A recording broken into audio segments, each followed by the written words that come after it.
Cambodia says it has insulated its electricity sector from the Strait of Hormuz shock thanks to renewable energy that covers nearly 2/3 of its power generation.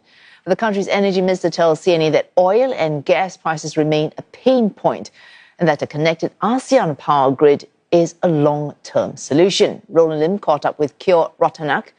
He's a Cambodian minister for mines and energy and started out asking him what Phnom Penh will do if oil and gas prices stay elevated. We are very exposed to this external shock, and that has raised prices for diesel, petrol, and even LPG prices. And that has adverse impact for our economy and household. So we are working on multiple prongs to cushion that shock. But the good thing is that in Cambodia, we have more than 63-64% of our electricity generated from renewable energy sources. Hydro and solar power bear the bulk of it. And that has enabled Cambodia to keep the electricity rate pre-Hormuz crisis level. But then we have the issue of oil and gas prices, which have been going up. And that is a challenge. What are your immediate plans to protect your consumers as well as your industries? To make sure that electricity is standing firm and strong, which is the right thing to do, and we have been doing that. So electricity prices are kept at pre-Hormuz crisis level. On oil and gas, we have reduced import tariff and duty so that the prices of this oil and gas is not 100% transmitted to the economy and the households. We also brought down zero duty for importation of electrical appliances like a gas stove before. Now, a lot of people are switching to electrical cook stove, for example. And this is some of the things that we've been able to do. Cambodia's installed power capacity is currently 64% renewables. You set a target of 70% renewables by 2030. Is this target, do you think, still ambitious, or should the real actual benchmark be share of electricity generated by renewables? It is all of the above. Basically, the regional target for ASEAN is 45% by 2030. But we have already passed that. We are almost 64% at this stage in terms of installed capacity.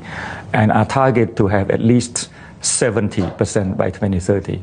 So the idea is that a stronger renewable energy source would allow our economy to further decarbonize, so setting for our longer-term sustainable growth trajectory. But at the same time, we hope to bring the cost down so that household industry can benefit from it as well. But that is not going to be the end of the story. Our vision, our dream is to also be part of a more interconnected ASEAN. And that's why Cambodia has been working hard with Singapore. Mrs. Tan Sri Lanka is a focal point here, who's been working hard with us, with the rest of the like-minded partner in ASEAN, to make sure that we could realize the ASEAN power grid, which has been around as a concept for almost 29 years. Imagine if the 11-member ASEAN were to be connected in one grid.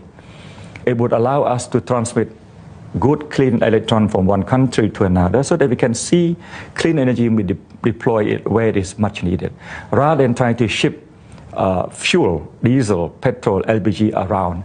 So Cambodia has been increasing its power imports from Laos, from Vietnam, including clean power. Is cross-border power trade now central to Cambodia's energy security strategy? It is, because one of the pillars of energy policy is resilience. And we see that a resilient domestic grid is enhanced when we have interconnection. At this stage, we are connected with Laos with a lot of green energy, with direct agreement with Laos. We have agreement to import about 250 megawatt at peak from Vietnam, not much more. So you're confident that Cambodia can make highly renewable system more affordable, more reliable? Absolutely. And we have been proving that. Not long ago, Cambodian system was dependent almost 100% from diesel and heavy fuel oil. 100% imported, as you know. We don't have oil refinery, we don't have upstream business, so we imported 100%. But now we have been able to move from almost 100% dependency on diesel and heavy fuel oil electricity generation to almost 64% renewable. And that's the reason why we are standing strong against this Hormuz shock in terms of electricity generation and consumption.